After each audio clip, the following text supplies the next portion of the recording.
আপা, এটা কি সালাম তালুকদারের বাড়ি? জি উনি কি আছেন? জি বাড়িতেই আছে। এই মে, এই দাঁড়াও। কি ব্যাপার?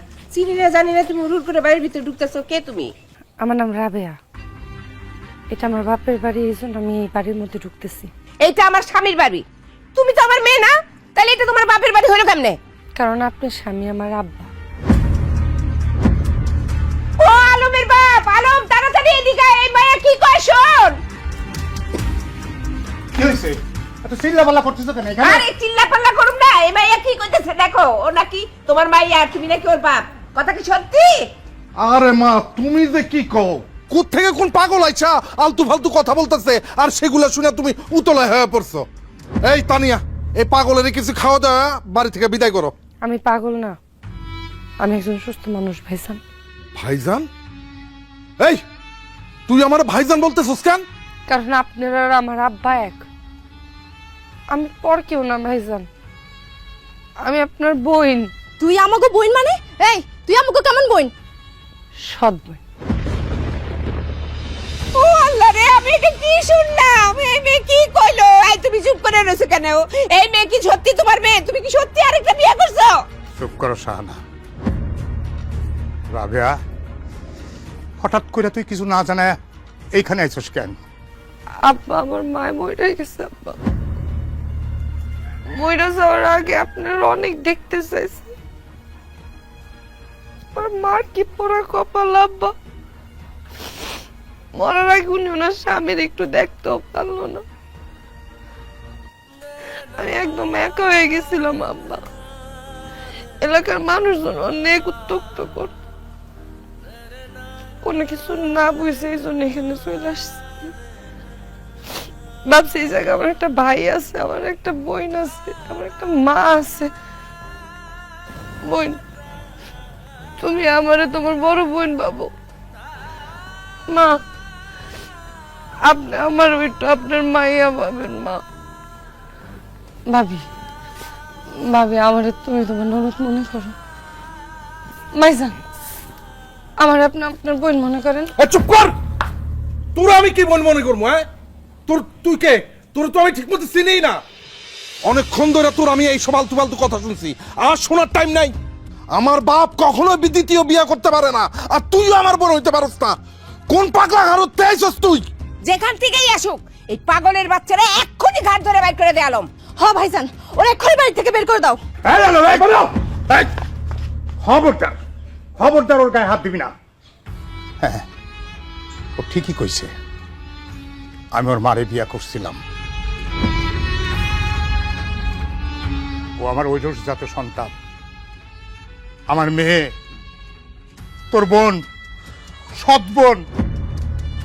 ও আজ থেকে এই বাড়িতেই থাকবো। আয় না, তুই ঘরে আয়।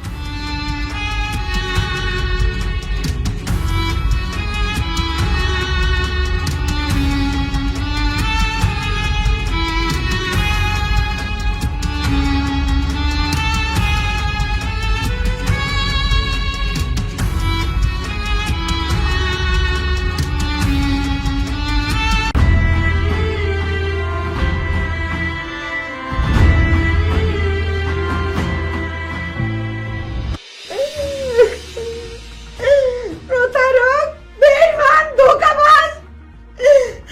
তুমি এত বড় একটা ধোঁকা আমারে দিতে পারলা? তোমার জন্য আমি কি না করছি। সারা জীবন আমি তোমারে কত ভালোবাসছি।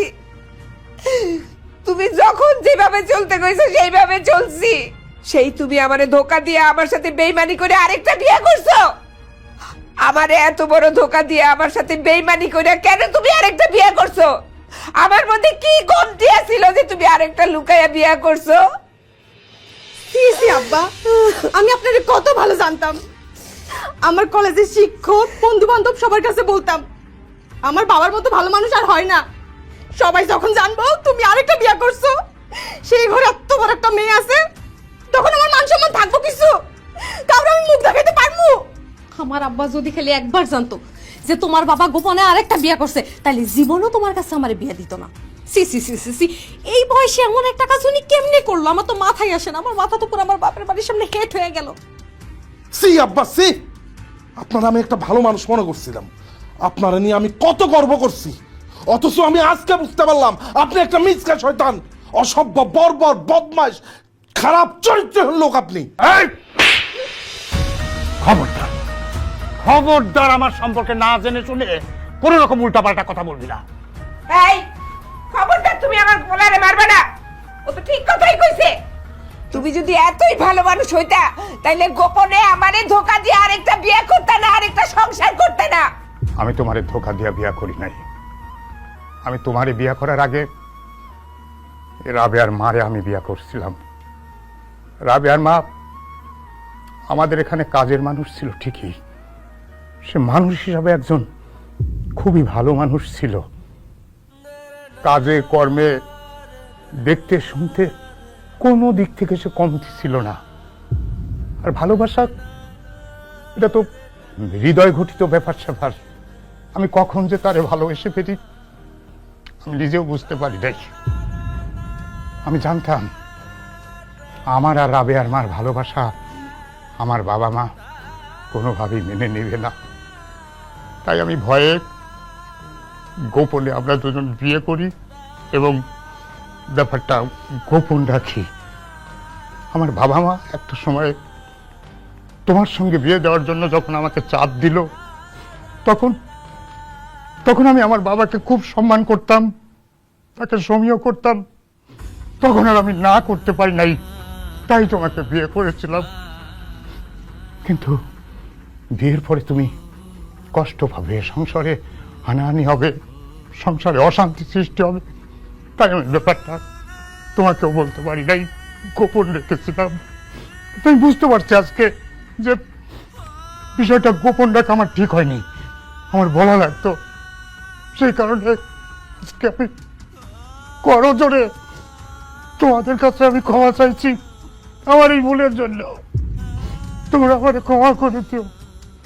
সেই সাথে আমি আরেকটা অনুরোধ করি তোমাদের, রাবেয়া এতিম একটা মানুষ, এই দুনিয়ায় তোমরা ছাড়া ওর আপনজন কেউ নাই। তাই তোমরা ওর একটু আশ্রয় দাও, ওর একটু থাকার জায়গা দাও। তুই রাবেয়ারে নিজের বোন হিসাবে মাইনা নেবা? অসম্ভব, সে আমার বোন না, সে আমার সৎ বোন, আর আমি এই সৎ বোনকে কোনোদিন মাইনে নিতে পারবো না, আর সে এই বাড়িতে থাকতে পারবো না। আপনি এক্ষুনি ওরা এই বাড়িতে